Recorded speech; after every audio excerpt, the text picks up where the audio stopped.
Welcome back to the Pixelists Podcast, my friends, the podcast about all the nerdy things we love and enjoy. We're your hosts, Blake, Will, as always, and today we're here to talk a little Critical Role. Ooh, Specifically, baby. 103, I think, or wait, 104, 103, This is 103. Yeah. 103. Cages. Cages, an apt name, given the contents. Funny they did that. That's what they What if do. I didn't get it? I was like, what do you mean? mean? There weren't any cages in this episode. So Idiot. Um, But lost my train of thought. Announcements. Same old, really. Watch party for episode 104 of Critical Role tomorrow night, Thursday. Join us over there. Always a good time. Well, I guess we still are kind of in limbo and if we're doing a Sunday. So maybe a Sunday fun day. If not this week, probably doing something again soon. And then our live stream Friday, tomorrow. Yep. Not tomorrow. Friday. Friday. Yeah. I'm thrown off today. But yeah, same time there. And then again, this is only for like 5 of you, but also the session 0 for the one shot. So yeah. That's right. So we'll have a little promotional material coming out for the one shot soon. So just keep an eye out, Interesting. Yeah. I'm excited to see. But anyway. Well, I think that's it, right? Yeah, no, I think that's pretty much it. Yeah, not much coffee talk this morning. We're just jumping into it. I do have my coffee though, but yeah. I already drank mine, and it was very much a Chris Farley moment of my wife. She was like, "Oh, I found our good coffee in a back cupboard," and I was like, "Well, what coffee have we been drinking?" And she was like, "The bad coffee." I was like, "What?" But anyway. But I guess that's it. So, Yeah. All right. Well, if you are not familiar with our content, we like to do a little recap before we dive into our episode discussion. And then we like to peel that recap out and post it as its own separate video before we dive into our thoughts and reactions. And so if you're watching just that recap, click the link down below to get our full thoughts on the ep. And we want to know what your thoughts were as well. So mosey over to that video and drop a comment on what you think of the episode. But as we mentioned, this is episode 103 of campaign 3 of Critical Role, Cages. And this episode, hang on, I lost track of my notes here. This episode opens up pretty much the majority of, well, really the first half is going to take place in Essek and Caleb's abode. And if you recall from the previous episode, Essek was preparing, getting all the things he needed to do this ritual for Laudna. And this is primarily the focus for the first half of this episode, is the ritual of tethering the soul anchor to Delilah and ideally making Laudna the master of Delilah and not the other way around. There are some comments from Matt and Essek explaining this is going to be a very difficult ritual. Essek asks if anyone has any kind of experience with essentially surgery, and Chetney's like, wood is kind of like that, so sure, I'd be a great fit for this. But they do chat about how his experience as a blood hunter with Hemocraft might actually make him a really good extra set of hands.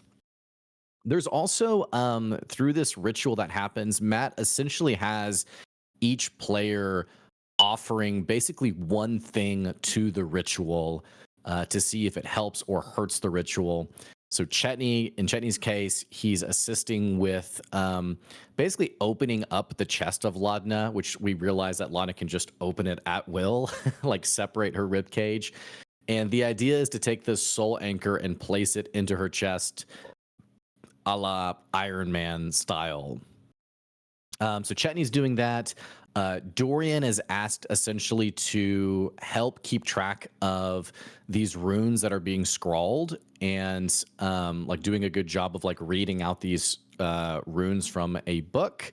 And I think Matt even said there was a DC 25 on doing that, which he crushes.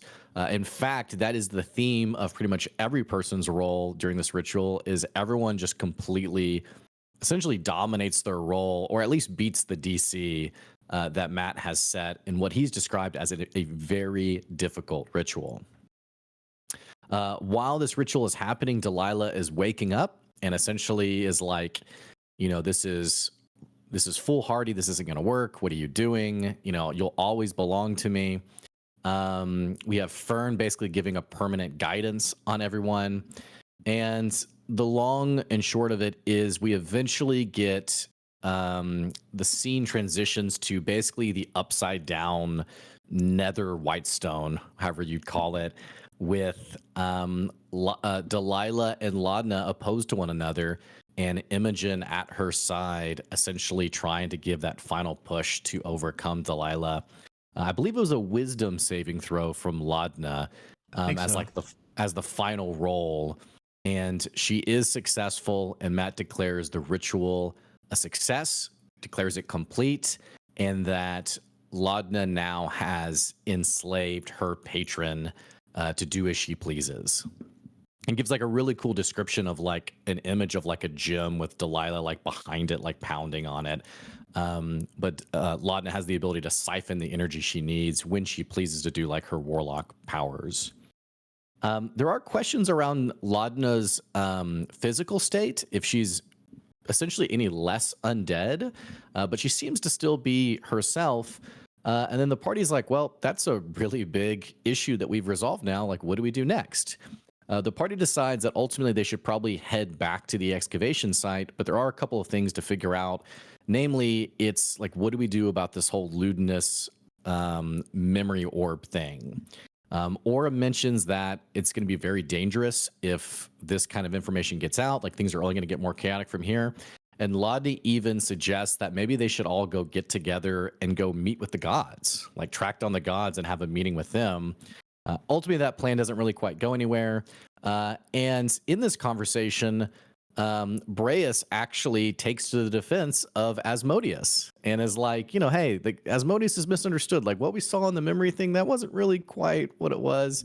Which everyone's kind of like, come on, dude, like, really? There's also questions, by the way, of Breus's background.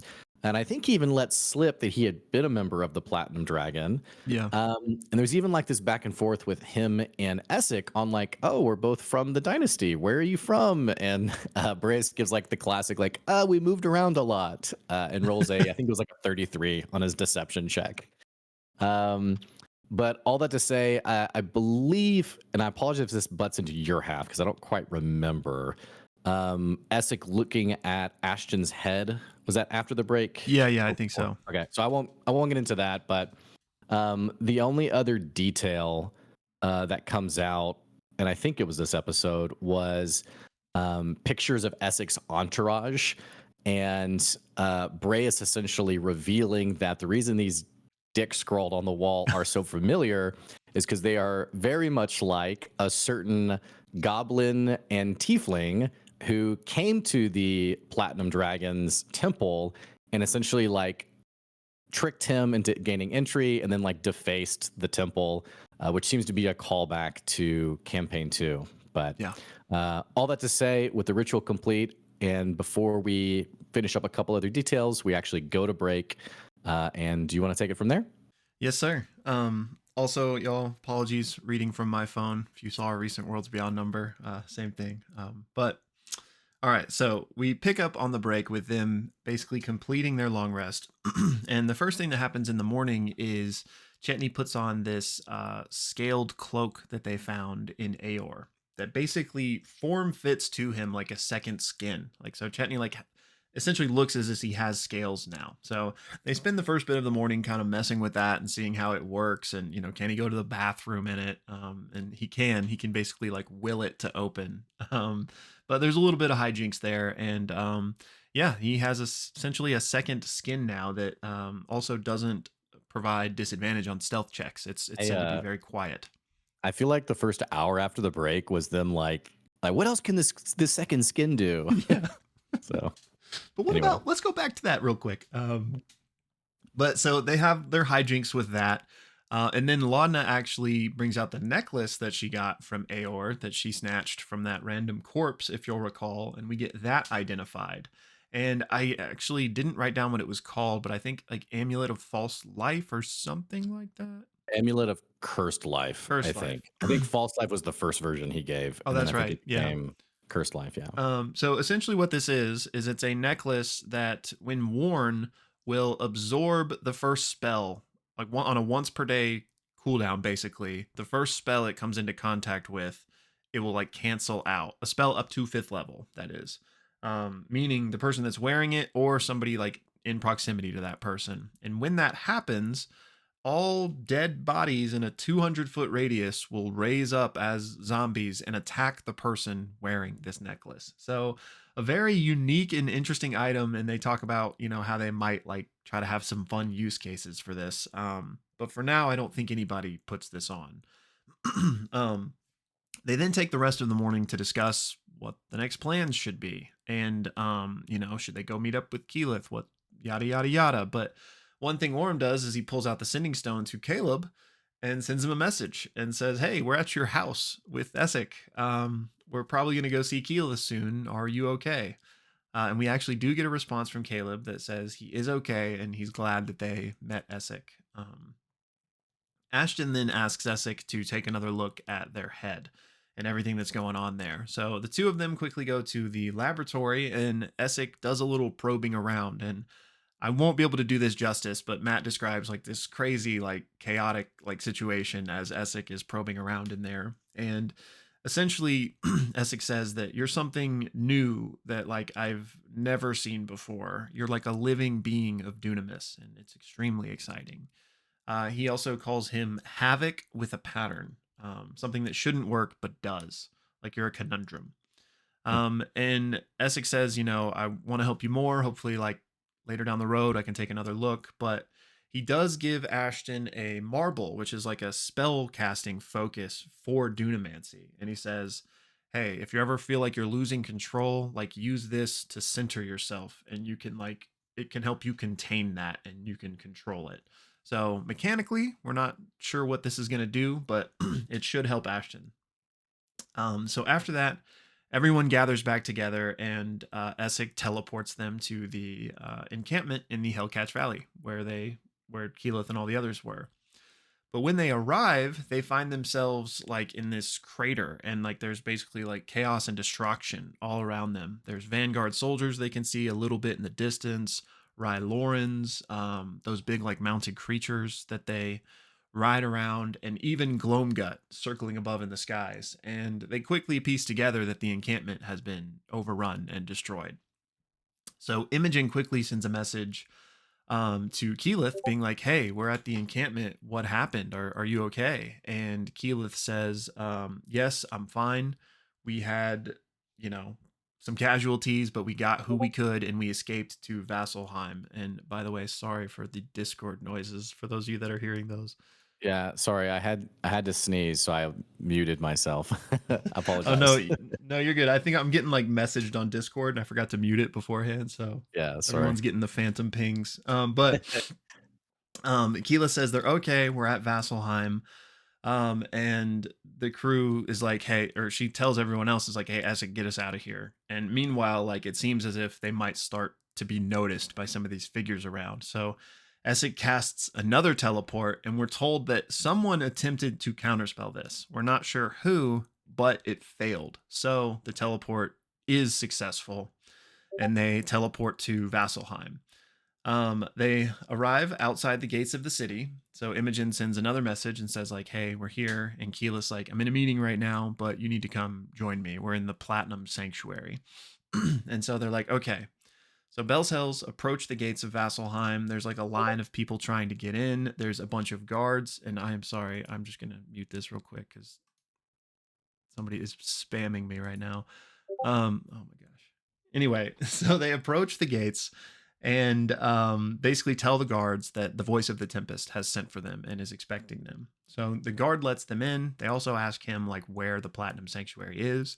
He gives them some directions, and amidst that conversation, also mentions that the city's safe now, but we were having an issue with the dark bloom. And I forgot to mention that Orem, as they arrive here, could smell like the scent of burning bodies on the air. So I think they ask the guard, like, what's up with that? And he says, it was the dark bloom, but the city's safe now. And as Bell's Hells look in, one of the main things that they see is this massive primordial titan just in the city. Like it has become a structure for Vasselheim.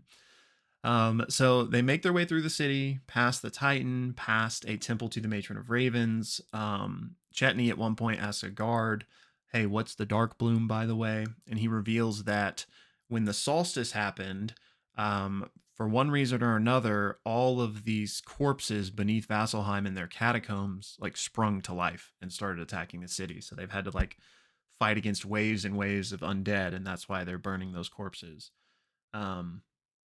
So they continue. They eventually arrive at the Platinum Sanctuary after like climbing up this mountain and arrive at the meeting. Just before they enter, though, they are seeing a bunch of the banners outside of like the parties that are represented within this meeting. One of whom is the Dynasty. And when Essex sees that, he's like, "Peace, I'm out. Like, Rodin's here for me." And so they part ways, say their goodbyes and their thank yous, and Essex leaves. The rest of Bell's Hells enter the chamber, and it's this massively crowded like chamber. They can't even tell how many people are in, so they're just trying to push their way through, with Orem leading the way, mounted on Fern's shoulder. And as they're going, they eventually get stopped by like this massive, massive gauntleted hand, which we come to find out is Grog Stonejaw, who is like, "Yep, no further. Like, I don't know who you are. You're not allowed past here." And they're like, "Hey, we know the voice of the Tempest," and he's like, "Nah, I know the voice of the Tempest, and I don't know you." And so they're having this back and forth, but then Pike runs along and is like, "Hey, no, Grog, like I know them, they're cool, like let them in." And Grog's like, "Okay, yeah, sorry." And Grog like makes way for them, which kind of causes a little bit of commotion.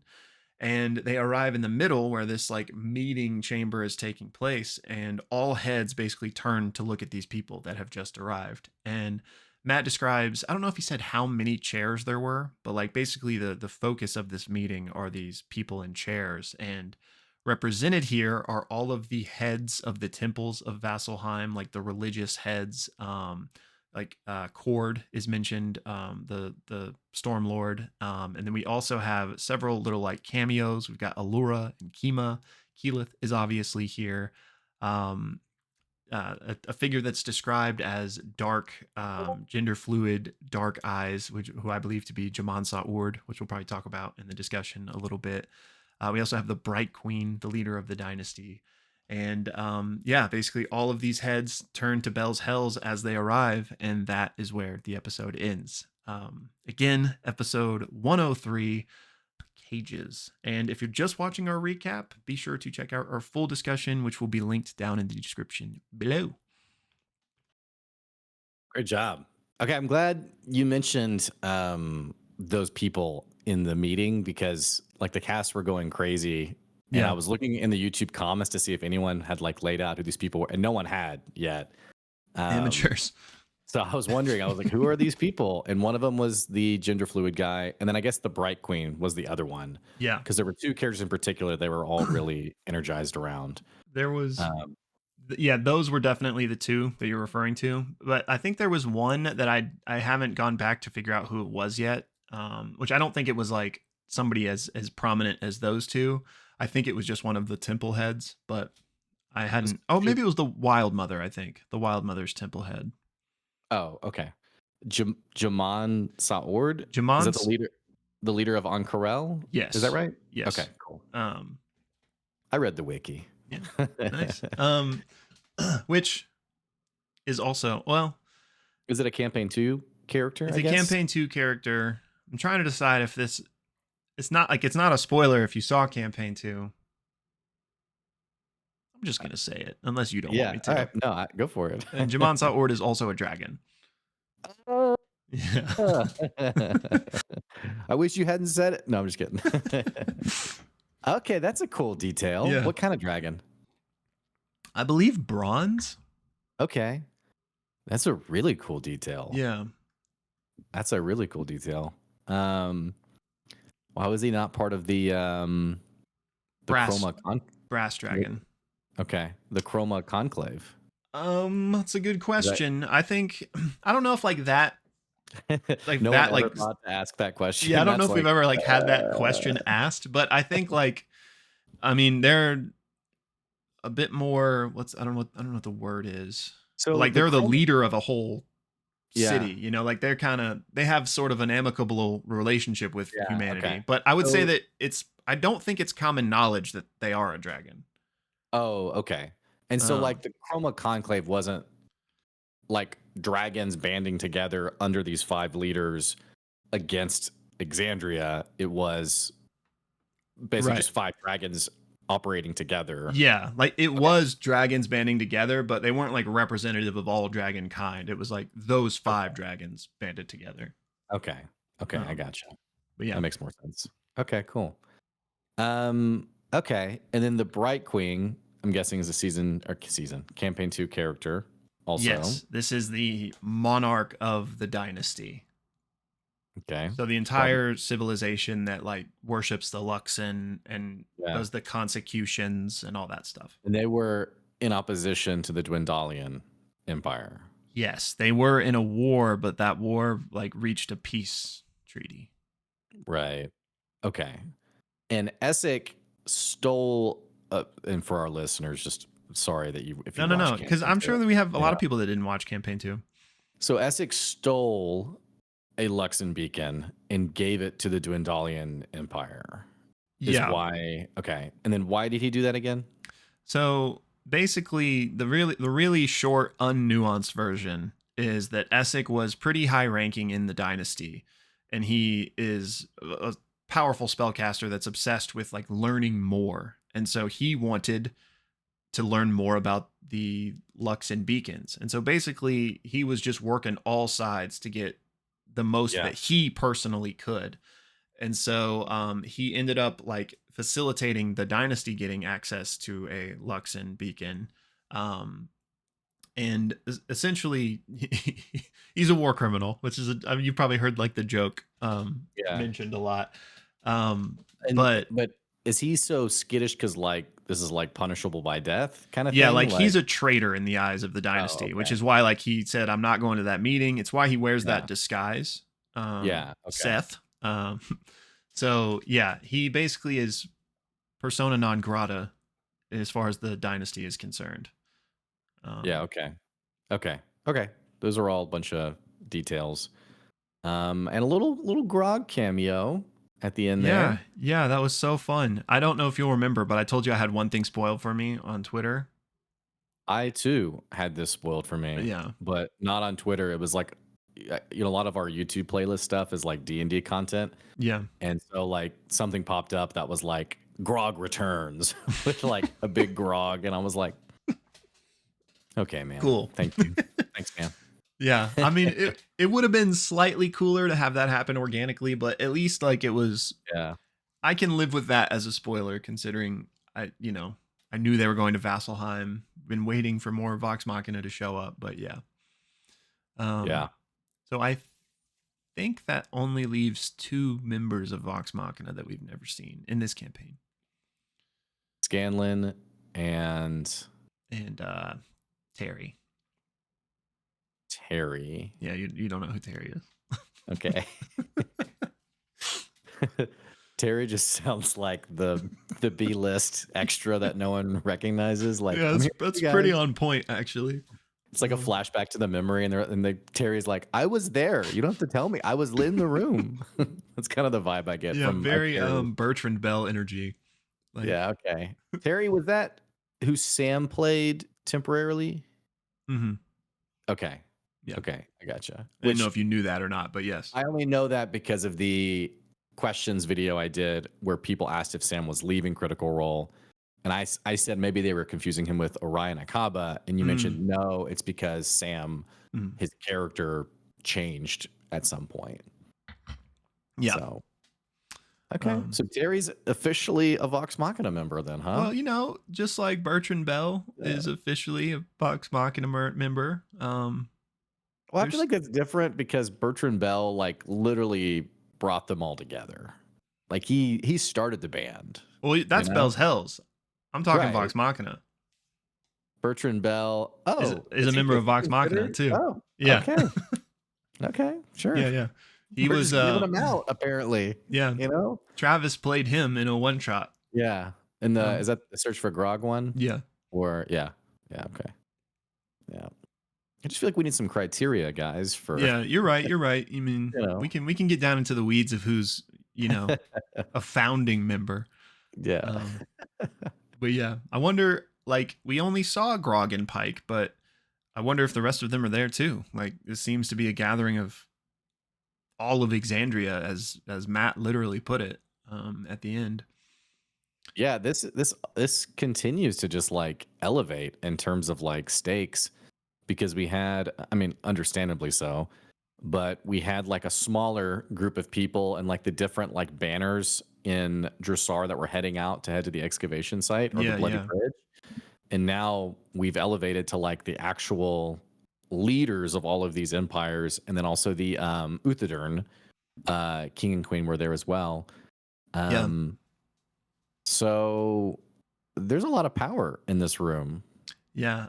This won't happen. But I just had like a not the red wedding, but what was it in Game of Thrones when they blew up the chapel I no, I that's kind of what I'm getting at. That with was the everyone in exact it? yeah, that was the I mean, I don't think that is gonna Yeah, happen, like but yeah. I had the same vibe though of like, you have literally all of your enemies in one spot, like literally one spot. Yeah. Um yeah, I don't know. I'm kind of like I was just wondering. I was like, man, are we about to have like a crazy episode? So, Yeah. I mean, again, I don't think the place is going to get bombed and they're all going to die because that obviously isn't going to happen. But I do wonder if like something's going to happen. Um, I kind like, of want something crazy to yeah, happen. Like just something like it gives me kind of vibes of and I didn't watch campaign 1, but that episode in into season 1 where they're like all getting together to celebrate I guess the Briarwood arc ending oh yeah, essentially. And then when the the Chroma Conclave shows up and you're yeah, like, what's that over there? I, yeah, I kind of wonder if there'd be something similar that happens that's like not like the destruction of Vasselheim, but we do know Vasselheim's pretty distracted. I mean, they have the Dark Bloom, which what's going on there? yeah. Who we'll talk about that because Yeah.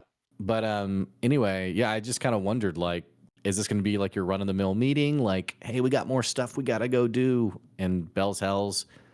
Because there's all the other reason why I wonder if something could happen is because now while Bell's Hells is like the clearest, they have the most info, they're not the most powerful people in the room. no, So like there's this weird disconnect of like whatever comes at the end of this meeting, what is compelling for Bell's Hells to go do that they wouldn't ask, hey Grog, you should probably do that because you're level 20.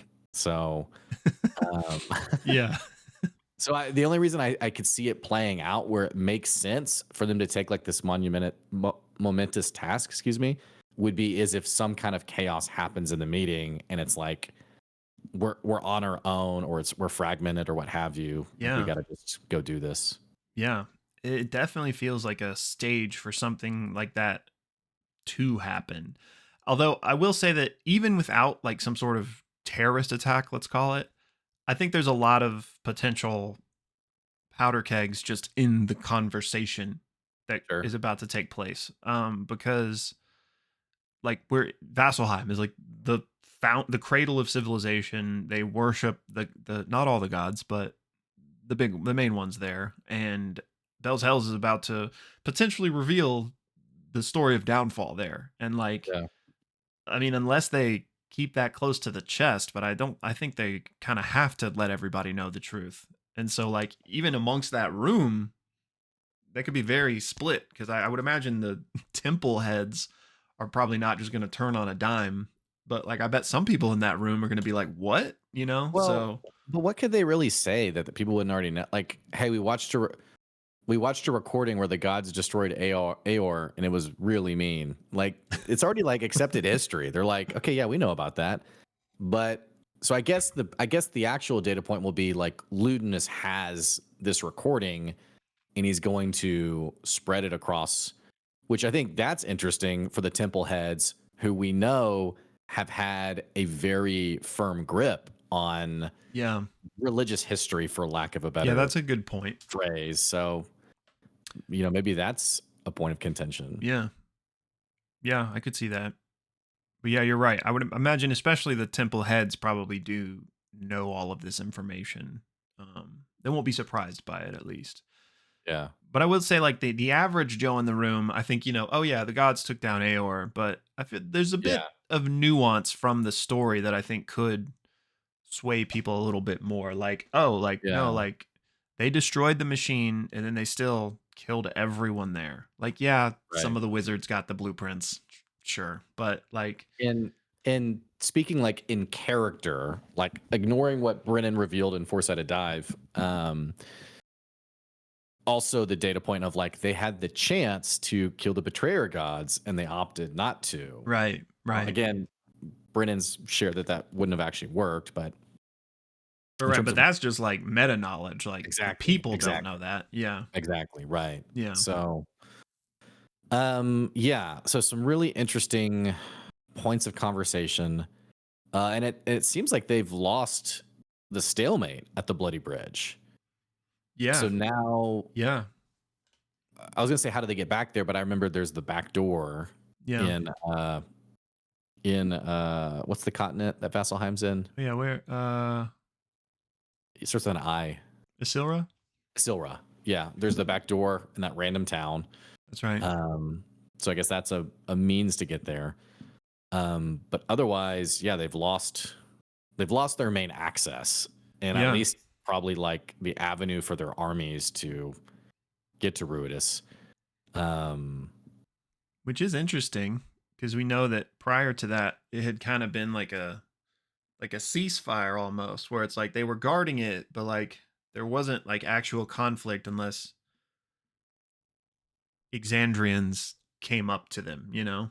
yeah, So like what changed where they went on the offensive this much, you I know? think I think the death of Otahan probably Mm. like it was probably like we need to swing hard because we just lost our Yeah, commander, um, our war hero, So like we that's a good need point. we need a big win and we need to get aggressive. And also, I mean, even unrelated to that, I mean, Ludinus has his orb now, so maybe that was True, another element of it. true. Maybe he's expecting like masses of people to come to the Bloody Bridge and like join their ranks, and so to do that, Mm. they need more real estate around it. I'm not sure, but um, Which, speaking of, that would again, if it's not a terrorist attack, another like big event that could happen like during this meeting would be Ludinus playing that card. However he's doing that, like however he's disseminating that message across the world, like if that happens right now, would also be really interesting. I wouldn't really want to see like an important meeting happen and then like Ludinus's like talking head pops up like to interrupt the meeting because it's just like very cheesy and like done in my mind. Yeah. Having said that, I could totally see that happening of like we have to stop Ludinus and then like he apparates and how will you stop me and then like gives like his speech or something. Yeah. I just feel like that's such a thing that happens in these kind of meetings, but on the point of that, maybe he plays the movie of Downfall, which there's a lot of people there, tons of people. So like maybe there's anarchy in the crowd even there, Yeah. and like revolting even, or I don't know. So Yeah, and I mean also we know that all of these factions and kingdoms are represented. Who knows if some of them have already been turned? You know, like what if they're ooh, yeah, already, and not that that means they're going to commit an act of terrorism or anything, but like I feel like just because these people are here doesn't mean they're like anti-lewdness necessarily. right. That's actually a really good point. Is what major kingdoms have joined Ludinus's side? Because Yeah. I think just like we've seen like the complexity within the party of like, are we pro God, anti God? I think, or speaking for myself, I've been a little too quick to assume that it's Exandria versus Ludinus. I think that nuance that's a really important detail. Yeah. So I'm very interested to to see exactly how this plays out, and whether it's uh, I keep using the word terrorism. I don't know what else to call it, but whether it's an Yeah. act of terrorism that goes kaboom here, or it's just like literally Yeah. political strife, like I definitely think something is going to happen. So speaking of Vasselheim, this dark bloom. So if I'm tracking right, this is just another effect of the solstices, I think what they said. Yeah, but I think it's more than that. Don't you? Well, the only thing that's interesting about it is what we've seen with the solstice elsewhere is like enchantments dispelled that have then caused these things to happen. Hmm. What enchantment would there be in the tombs of Vasselheim that would be dispelled and force the dead to rise? Yeah, So it that's definitely seems more active, like you're saying or yeah, implying. and I feel like there was also a comment about how like different forces and factions are taking advantage of the solstice and what it allows. So I Right. think we don't know, but I feel like that maybe is more like a more plausible reason for whatever's happening there. Because yeah, they didn't say it was like it's the corpses of like their loved ones that are just Right. buried beneath the city. It's not like the corpses Right. of evil zombies that they trapped down Right. there. Right. So I feel like there is a more nefarious. It's not just Yeah. random. I think Right. there's strings Yeah. there. I will say when this finally gets animated, it would be cool, like when Ludinus gives his speech in the Solstice episode, like it flashing to like different parts of the world, and you have like the Dark Phoenix, Yeah, called, like becoming free from a mountain. that would You be have like the dead awesome. rising beneath Vasselheim. That would be like a cool like 30-second supercut, just showing Yeah, like with like the epic score yeah, behind it. Yeah. oh yeah, all the amazing things happening. It's cool, like how much one shot content, like potential one shot content, has come out of the Yeah. Solstice too.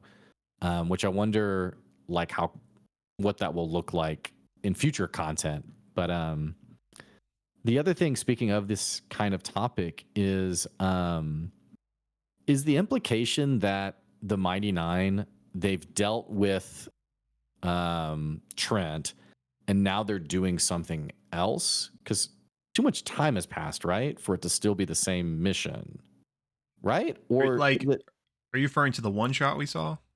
right? We had the one shot with Trent, and then Hmm. they Orem had the message to Caleb, and Caleb was like, "Yeah, it's been a very long day." And Essek has also mentioned like, "Yeah, they're on a mission." Yeah, Like, that's not Trent because I think that was like okay, a couple years well, ago. oh, okay, well then, yeah, okay, great. I think we know that Well, one. I mean, Go wasn't ahead. Trent? Well, Trent was after the solstice, right? Because didn't the solstice free Trent? Oh wait, you maybe you're right. Oh, I was thinking of Ukatoa.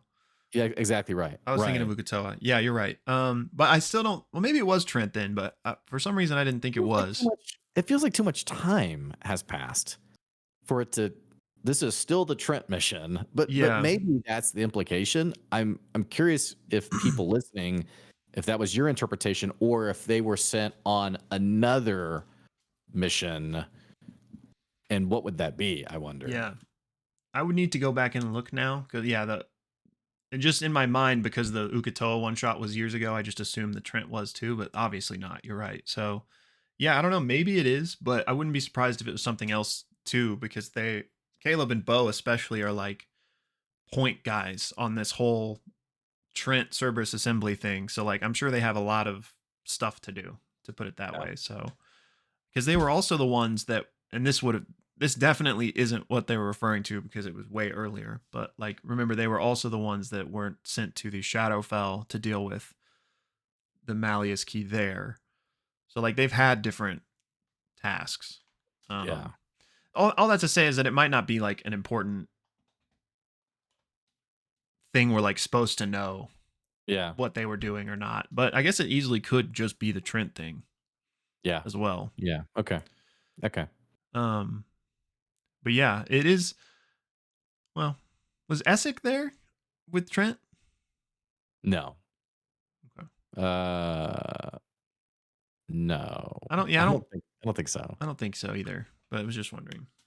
Um, Yeah. Um. well, one thing before we're moving away from the Dark Bloom thing, I wanted to say is another. Speaking of like Chroma Conclave esque moments, if like something does hit the fan here, and Ashton even alluded to it, but like if that Titan comes back somehow, like that's a massive thing that is going to disrupt everything. It just seems like a pretty big oversight from the city. Like, I don't know anything about campaign 1. So I don't know how like surefire like this thing is dead, but like if I just saw a bunch of my dead loved ones come back to life, I'm probably like, Should looking we up at the big primordial titan, should we have you not know. made that part of the city? Um Yeah, so and then if you don't mind, so did Vecna attacked Vasselheim and animated this Titan that was like buried beneath the city? Or remind me, no, like, it wasn't buried. He like basically raised that Titan and then okay, was attacked, like it was approaching Vasselheim astride a primordial Titan to like destroy it basically. yeah, okay, But the Titan was dealt with like just outside the gates. okay, And so that was campaign 1. And so now in campaign 3 it's been revealed that they basically expanded the city out to yeah. include the Titan within the walls now. Um It just seems like you should have like taken it down or like broken into a bunch of pieces or something. yeah, Like, I don't know. It definitely feels like prime for a Chroma Conclave esque event. yeah, Not that they have to go that direction, but yeah, that would fit the yeah, bill. And it certainly would be like Vasselheim is certainly the main target as far as I would be concerned, as if you're Ludinus, like in terms of if you're trying to weaken the opposition, that's like God central. So like, yeah, and maybe he's not, maybe he's not worried about that. Maybe he's like, I just let Predatos out. Everything else will handle itself. But if he is like, this is a war and I need to be strategic, then like Vasselheim is the place you're going to try to take out. So, yeah. you know, A plus B equals C. Maybe doesn't have to happen. But if there was a big attack, that Primordial Titan seems like the way to go. Yeah. Again, being the total naive one, it just seems like an odd decision to it's like, should we have done that? You Yeah, know. But really cool though. yes. Yeah, it was very cool. Okay. Anything else from the second half that you'd want to Um, since we started there? yeah, I don't think so. So first half, we had the ritual, which we were chatting in the live chat, and I think maybe you and I talked about it too, of like, maybe it fails, maybe we think it's successful, but it really failed. Um, I'll go and say, like, from what I've seen from Madden Campaign 3, it seems like it is a successful ritual, and Matt has communicated as such that like, hey, you did it, Yeah. without like any behind the scenes strings there. Did you have the same interpretation? Yeah, I don't think there's anything like that going on. Like I don't think Delilah Yeah. secretly won and is in control. I think they did successfully contain her, which they were rolling really well. And part of me just kind of wants to know like what would have happened had they failed Yeah. some of those rolls. Um but yeah, I mean it's not like completely put to bed. I mean, I do think it is put to bed in terms of like she's not gonna have to worry about that anymore. I do still think there's room for cool things to happen because she can still communicate with Delilah. But yeah, it seems that those strings have finally been, I guess, not severed but reversed. Right. Um, Yeah. So, and I know Mauricia was waiting to decide what level to take, whether it was sorcerer or warlock, based on the ritual. hmm, Um, so I'm curious what we'll find out which one she took, because I guess you could theorize either way, making sense. I think it's probably going to be sorcerer since she commanded warlock or commanded Delilah, but could also be the other way around of like, now I'm in control. I want to take another point in warlock. yeah, just But imprison your patron. Pretty cool. yeah, yeah. So I guess not much to say about it other than just like it was a cool scene. It was fun how everyone contributed to it. Yeah. Um, so I do wonder like what Ludinus had in mind for Laudna. And did we ever find out what that gem was that he was throwing to her? Yeah, well, we knew it was like it held like ninth level That's spell right. slots or whatever. That's right. That's right. Okay. Now that you So just made me think of something. I don't think this will happen, especially considering like they had this triumphant moment. I don't think Matt would just like immediately rip that away. But like Lunas is very powerful. What if in an encounter he could like and like undo and like let Yeah. Delilah out or something like that. Yeah. Again, I don't I feel like that isn't something Matt would do, but you know, she's There's like still a there, so yeah, I think there's like a fine line to walk there of like, yeah. oops, it's Delilah again. But definitely, I mean, certainly there's the mechanics there for that. Um, but yeah, so did anyone take the gym like as part of their inventory, like to use it, I or mean, I think it's still in the bag. and then isn't the backpack still in the bag? Otahan's backpack? Yeah, I guess they haven't even touched that, have they? They probably Yeah, forgot. yeah. I'm sorry, I'm just trying to like track some of these details of like, Yeah, did that get resolved? What happened with that? So that's also, shouldn't we assume that's like a really crazy powerful item too? I would Like, think so. I think Orem needs to put that on, or didn't it like create clones and like was crazy powerful? Like, they did. I know Imogen ultimately took it off, but didn't a few of them attack it? So like it might be broken, yeah, but like I would assume you could at least, even if it yeah, is, maybe fix it or at least do something with it. yeah. I bet they just like have it's kind of slipped their mind for now, probably. Yeah, it's big Game of Thrones, like we kind of forgot about that vibes a little Yeah. bit. So anyway, okay. And then we got more info from Breas, which shout Yes. out to Rexor in our Discord, who pulled a screenshot of something he said a few weeks ago of Sam mentioning the Platinum Dragon and how in campaign 2 there was the Platinum Dragon Temple early in C2, and mentioning, maybe he knows Not and Jester. So a nice little throwback there to Yeah. that. That's hilarious that is this event that basically ruined his life Yes. was his own PC from the previous Yeah. campaign. It was more Jester, but Not was also there. Yeah. So yeah, that was a great little connection.